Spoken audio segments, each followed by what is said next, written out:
Privilégio poder compartilhar com você no programa Expondo as Escrituras um dos assuntos mais empolgantes de toda a Bíblia, que é sobre os sinais da segunda vinda de Cristo. A segunda vinda de Cristo é o pináculo da nossa esperança, é o ponto culminante da nossa fé, é a consumação da história. A história não está à deriva. Os gregos imaginavam que a história vivia dando voltas, mas não é uma visão adequada para se interpretar a história, a visão cíclica. A história não é um caminhão sem freio ladeira abaixo. A história não é governada pelos homens. A Bíblia nos informa que Deus é quem levanta reis e destrona reis, levanta impérios e faz impérios desaparecerem. A história é teleológica, ela caminha para um telos, para um fim, para uma consumação. E no chamado sermão profético de Jesus, registrado em Mateus 24, duas perguntas foram feitas a Jesus. Ele estava no templo com seus discípulos, o templo ampliado e embelezado por Herodes o Grande, e era um colosso, era uma obra monumental, fascinante. Sobretudo para os galileus, numa região mais rural, contemplar a beleza daquele edifício religioso extasiava seus olhos, encantava o coração deles. E então eles disseram para Jesus: vede que obras, que construções. E Jesus respondeu para eles: pois não ficará pedra sobre pedra. Jesus estava profetizando ali a tomada de Jerusalém, a invasão de Jerusalém, e o que ocorreu décadas depois, no ano 70, quando o general Tito Flávio invade Jerusalém, destrói Jerusalém, arrasa o templo de Jerusalém, de fato não ficando pedra sobre pedra. Mas diz a Bíblia que Jesus sai da praça do templo e vai para o Monte das Oliveiras, que fica de frente para o templo. E então os discípulos se aproximam de Jesus e perguntam: Senhor, quando sucederá essas coisas? Ou seja, a destruição de Jerusalém, a destruição do templo, e que sinais, ou que sinal haverá da tua vinda e da consumação dos séculos? Então, o sermão chamado profético tem a ver com a resposta de Jesus a essas duas perguntas dos discípulos, com a destruição de Jerusalém e com a segunda vinda, a consumação dos séculos. Eles estão pedindo aqui sinais. Quais são os sinais que vão orientar a igreja acerca da consumação de todas as coisas na segunda vinda de Cristo? Este é um assunto muito debatido ao longo da história da igreja. Claro que não há consenso entre os cristãos acerca de todos os aspectos da segunda vinda de Cristo. Há aqueles que são pré-tribulacionistas, há aqueles que são mid-tribulacionistas, há aqueles que são pós-tribulacionistas. Hoje eu não quero entrar nesse aspecto de qual corrente tem esta vantagem ou aquela outra vantagem, ou mais vantagem que outras. Hoje eu gostaria apenas de tratar com você aqui aquilo que faz parte de todas as correntes, que é os sinais da segunda vinda de Cristo. E quando Jesus abre esse sermão, o primeiro sinal que ele destaca é: vede que ninguém vos engane, porque surgirão falsos profetas, falsos cristos. Portanto, o primeiro sinal da segunda vinda de Cristo é o engano religioso. No primeiro século nós tivemos muitos desvios, seja a partir dos fariseus, dos saduceus, mais tarde as heresias que foram surgindo, frutos do gnosticismo, e talvez aí os 5 primeiros séculos da história do cristianismo concentraram a sua atenção na doutrina de Cristo, porque esta doutrina foi fortemente atacada por influência do helenismo, do pensamento grego. Mas hoje nós temos um pano de fundo religioso tão complexo, porque surgem 5 novas religiões todos os dias, cada uma dizendo que é verdadeira, cada um defendendo a sua tese, cada um levantando a sua bandeira. E nós precisamos nos acautelar, porque há muitas doutrinas, conforme diz as Escrituras, criadas e inventadas por demônios, são doutrinas de demônios, são heresias perniciosas, que desvirtuam a verdade, que negam a revelação de Deus das Escrituras, que tentam plantar no coração das pessoas mentiras em nome da verdade. Então hoje nós temos muitas seitas, muitas novas religiões no mercado da fé que não creem na verdadeira doutrina, que não postulam a fé nas Escrituras Sagradas como palavra de Deus inerrante, infalível, suficiente.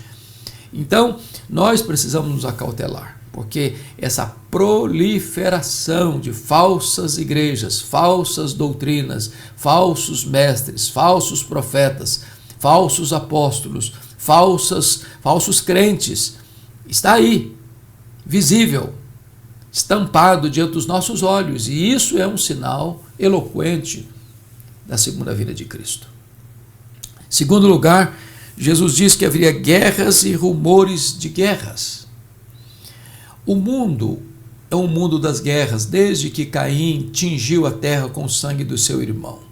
Arnold Toynbee, ilustre historiador, disse que a história da humanidade é a história das guerras. No passado tivemos muitas guerras.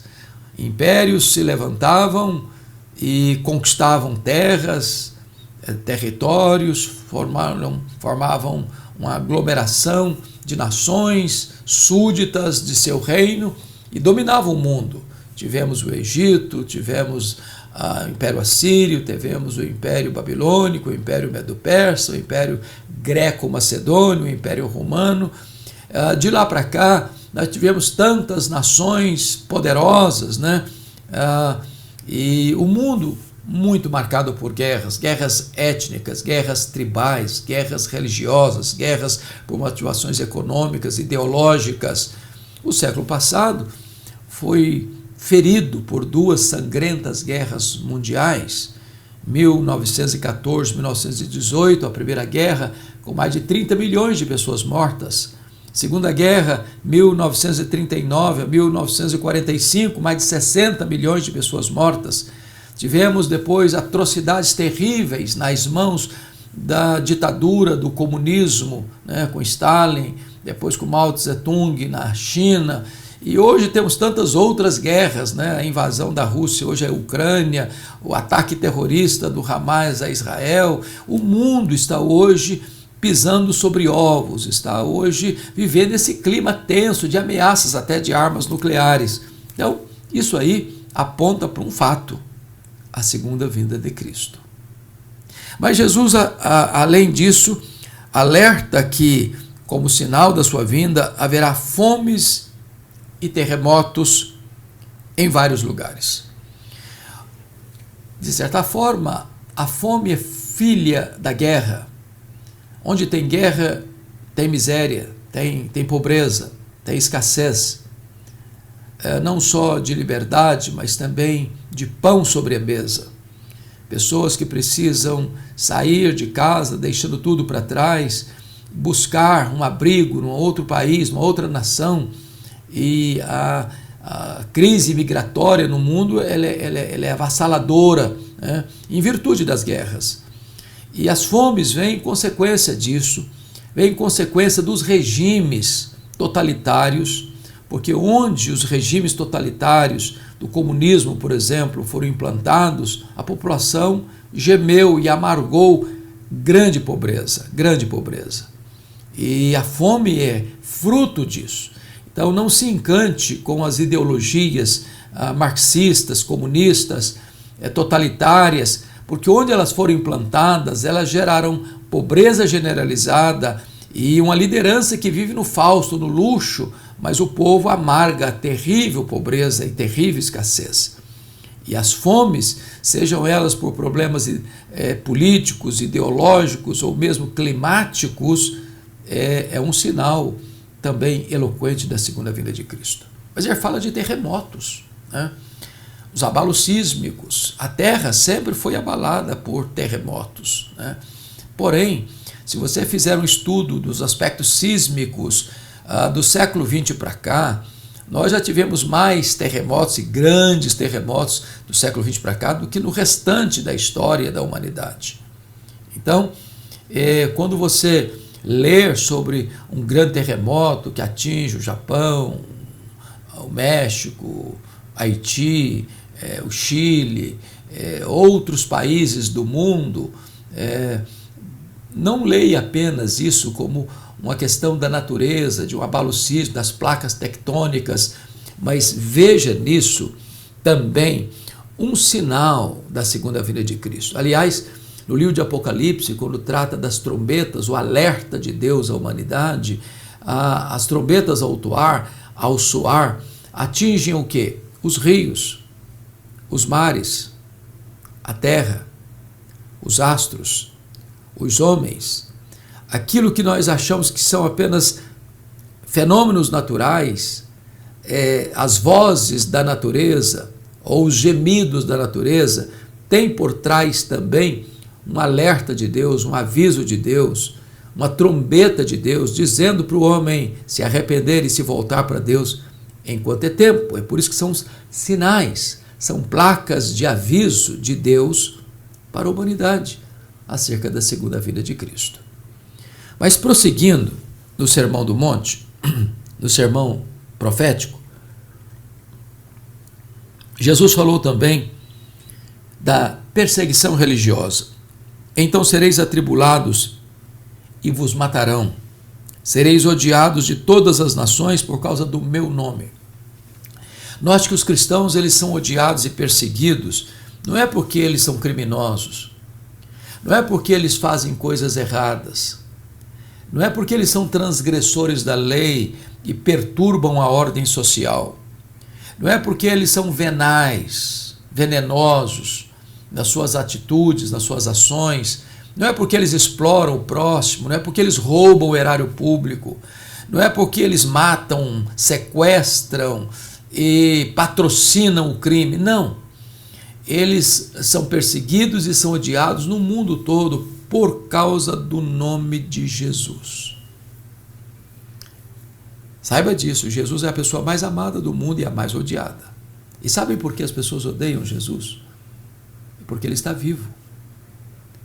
Ninguém odeia os faraós do Egito, ninguém odeia os Césares de Roma, ninguém odeia os ícones religiosos de muitas religiões históricas, como Confúcio, como Buda, como Maomé.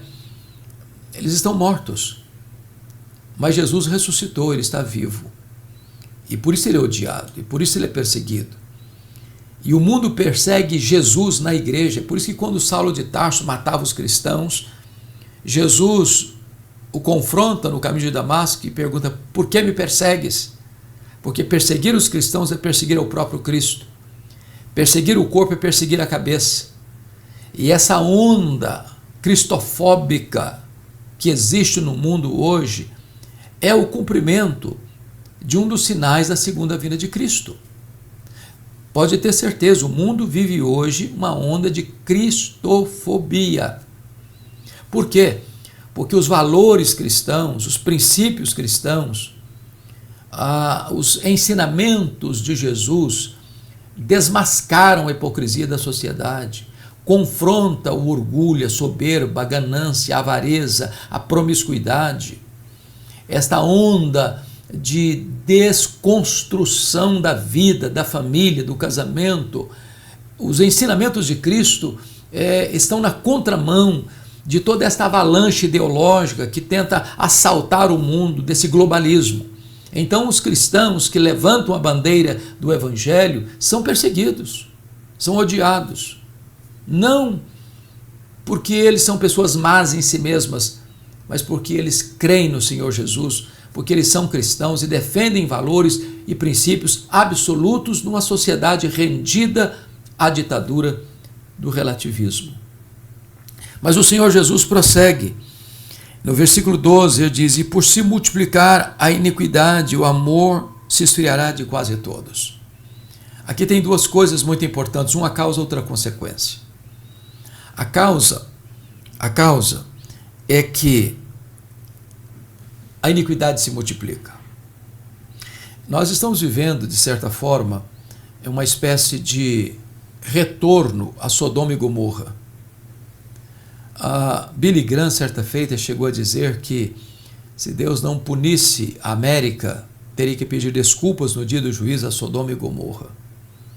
Nós vivemos uma sociedade de multiplicação da iniquidade. Não apenas de tolerância ao erro. Não se trata disso. Se trata de inversão de valores. O certo está virando errado, o errado está virando certo. As pautas são todas pelo avesso. Quando você fala em direitos humanos, hoje, via de regra, você está falando dos direitos humanos dos marginais, dos que transgridem a lei, dos que causam transtorno à sociedade.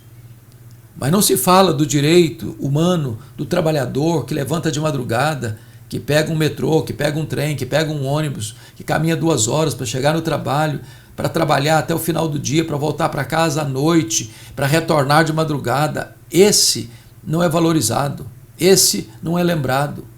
Mas é triste quando você vê, por exemplo, que um prisioneiro tem um salário maior do que um trabalhador que ganha salário mínimo. Aqueles que são um transtorno para a sociedade, em virtude da multiplicação da iniquidade, são mais valorizados. Então, a iniquidade vai não só crescendo, ela vai se multiplicando, a ponto do homem chamar luz de trevas e trevas de luz. O que é certo? Não, isso é vergonhoso. O errado? Não, vamos aplaudir, esse que é certo. A sociedade perdeu o pejo, a sociedade vai perdendo o senso de princípios e de valores. A grande mídia despeja todo dia, seja através das séries de Netflix, dos filmes, das novelas, dos programas humorísticos, uma avalanche, uma enxurrada de coisas que estão tudo na contramão dos verdadeiros pilares que deveriam sustentar a sociedade. É a multiplicação da iniquidade. É o aplauso àquilo que é vergonhoso, é o incentivo àquilo que é errado, é a promoção daquilo que deveria causar vergonha. E Rui Barbosa, o grande tribuno brasileiro, chegou a profetizar que haveria um dia em que o homem teria vergonha de ser honesto. Parece que esse dia chegou em todos os segmentos, em todos os setores da sociedade. E isso tudo Jesus já estava alertando há 2000 anos no seu chamado sermão profético, que seria sinal da sua segunda vinda. Mas, como consequência dessa multiplicação da iniquidade, o resultado disso, Jesus disse, é o amor se esfriando de quase todos. Então a sociedade com o coração calejado, com a consciência cauterizada, é o homem sendo lobo do próprio homem, é você vivendo numa multidão e as pessoas vivendo solitárias, cada um para si, onde você olha o mundo empresarial, via de regra, lobo comendo lobo, a guerra de foice no escuro, é uma luta draconiana, onde o que se quer é levar vantagem, ainda que sob as expensas do próximo. Você quer construir o seu castelo sobre os escombros do outro. E essa sociedade que massacra, que explora, que perdeu a sensibilidade do amor, da fraternidade, da ajuda mútua, do amor mútuo, parece que ficou tão distante de nós. E esse esfriamento do amor de quase todos, é um sinal da segunda vinda de Cristo. O que é maravilhoso é que não é de todos. Nós, louvado seja Deus, temos ainda pessoas que amam de verdade, que amam sinceramente, que amam fraternalmente, que amam sacrificialmente. E Jesus alertou sobre isso, dizendo o seguinte, que este é o sinal pelo qual você pode conhecer um verdadeiro discípulo dele. Nisto conhecerão todos que sois meus discípulos, se tiverdes amor uns pelos outros. Então, Jesus está aqui pontuando para nós que o esfriamento do amor, esta sociedade caotizada, essa sociedade pervertida, essa sociedade onde cada um vive para si e, na medida do possível, explora o próximo para levar vantagem, é, nessa decadência, um sinal eloquente de que Jesus está às portas, breve ele voltará. Mas Jesus ainda prossegue no seu sermão profético e traz mais um elemento de sinal da segunda vinda. No versículo 14 ele diz, e será pregado este evangelho do reino por todo o mundo, para testemunhar a todas as nações, então virá o fim. A pregação do evangelho é um compromisso da igreja. O Senhor comissionou a igreja a ir por todo o mundo e pregar o evangelho a toda criatura e a fazer discípulos de todas as nações. A igreja primitiva cumpriu essa agenda em poucas décadas, saindo de Jerusalém, chegando a Roma, a capital do império. Ao longo dos séculos, a obra missionária tem sido realizada, ora com mais fervor, ora com menos entusiasmo. Mas eu queria hoje pontuar com você algo extraordinário, que é o advento daquilo que nós chamamos de internet, ou das mídias sociais. Até algumas décadas, o pregador só podia se endereçar a um grupo específico, num lugar específico. Depois, com as mídias maiores do rádio, as ondas do rádio, depois a televisão, você poderia ter um programa com abrangência bem maior, até mesmo em rede nacional, com valores altíssimos. Mas louvado seja Deus, com a chegada da internet, você hoje pode alcançar o mundo todo de dentro do seu escritório, de dentro de um templo cristão, para levar esta mensagem aos rincões da terra. Hoje nós alcançamos, por exemplo, na Igreja Presbiteriana de Pinheiros, onde eu tenho o privilégio de ser um pastor colaborador, mais de 100 nações. Hoje, só no meu canal do YouTube, 117 mil pessoas assistem um sermão por dia. Isso é fascinante, porque isso era inimaginável algum tempo atrás. Não tem fronteiras geográficas, não tem barreiras linguísticas, não tem fronteiras ideológicas. A palavra de Deus vai chegando, vai chegando e vai entrando e vai penetrando e vai alcançando os rincões da terra. E eu não tenho dúvidas de que essas ferramentas tão importantes das mídias sociais vieram nos ajudar a cumprir a grande comissão e mais, vieram nos ajudar a cumprir este sinal que Jesus estabelece, que este evangelho do reino seria pregado em todo o mundo para testemunhar a todas as nações, então veria o fim. E eu quero aqui, numa notinha de rodapé, encorajar você que está me ouvindo, se você é um pastor, se você é um líder religioso, se você lidera uma igreja, para você implementar as mídias sociais aí na igreja, para que você potencialize esta mensagem, para que você dê celeridade e abrangência a esta mensagem, que é a maior mensagem que o mundo pode ouvir, a mensagem do Evangelho, o poder de Deus para a salvação de todo aquele que crê no Senhor Jesus. Então, este é um fato maravilhoso, porque você pode pregar hoje para uma congregação de 100, 500, 1.000, 5.000, 10.000 pessoas, mas transmitir ao vivo este culto e depois subir esta mensagem para uma plataforma de YouTube e ter aí 500.000, 1 milhão, 2 milhões, 3 milhões de visualizações num sermão. Isso é fantástico, isso é fascinante, isso é extraordinário. Isso está cumprindo aqui a profecia de Jesus da sua segunda vinda.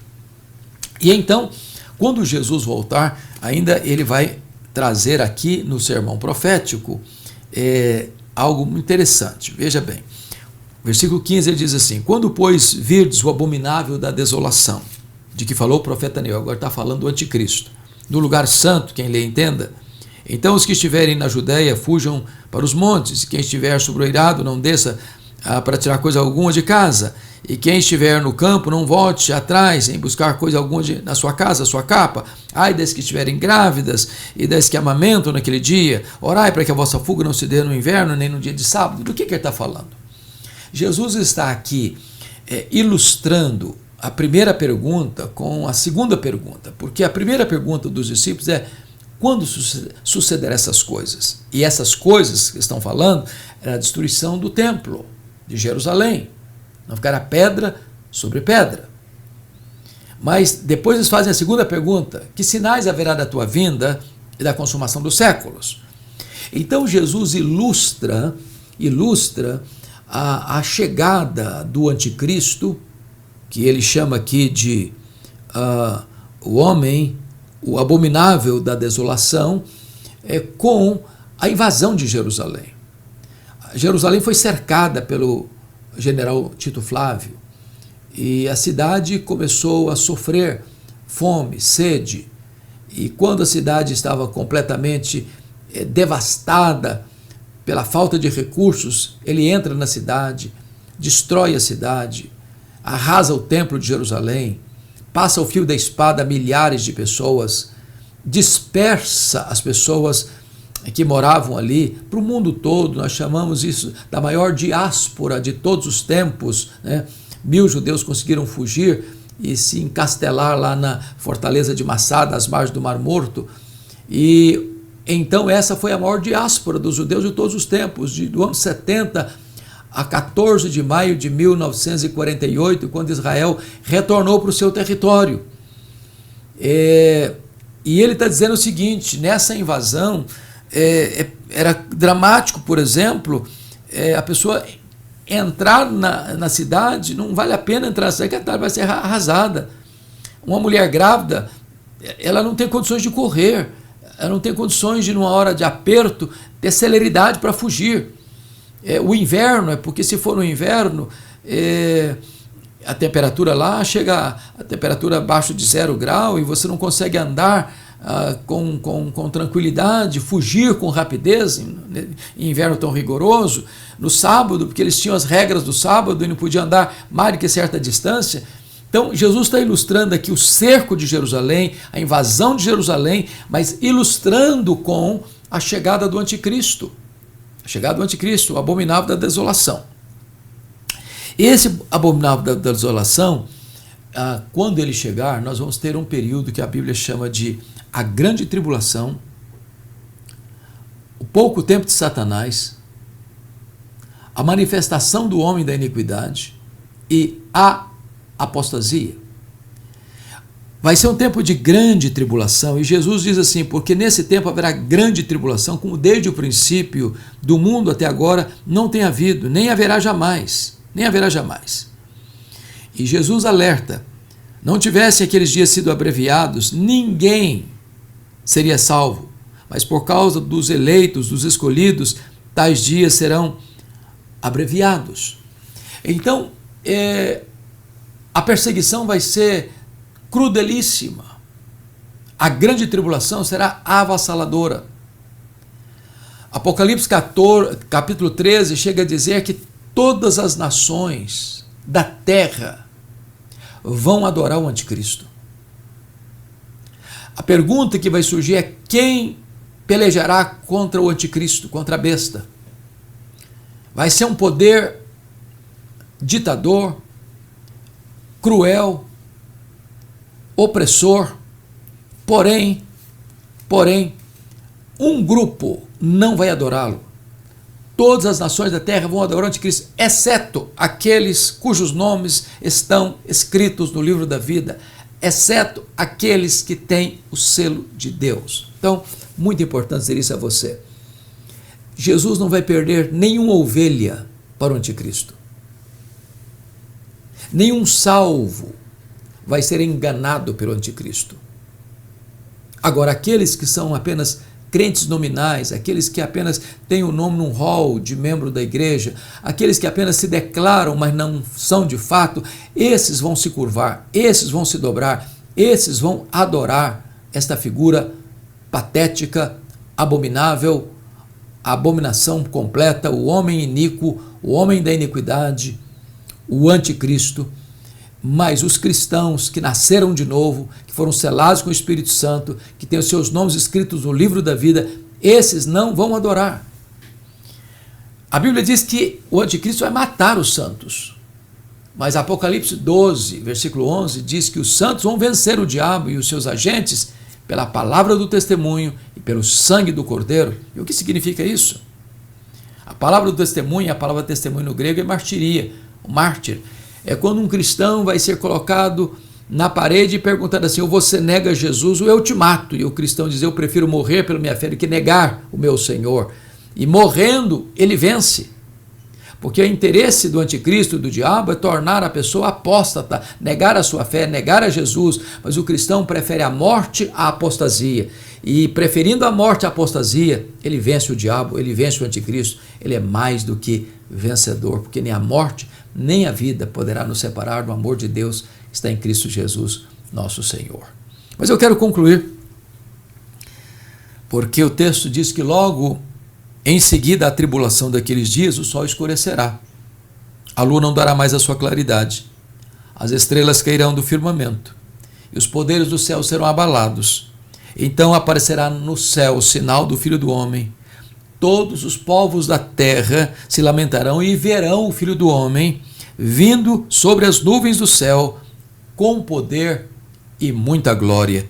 E ele enviará os seus anjos com grande clamor de trombetas, os quais reunirão seus escolhidos dos 4 ventos, de uma a outra extremidade dos céus. E nós então estaremos com o Senhor para sempre e sempre e sempre. Então, aqui eu quero fazer uma aplicação e uma pergunta. Jesus voltará. Ele voltará. Pessoalmente. Visivelmente.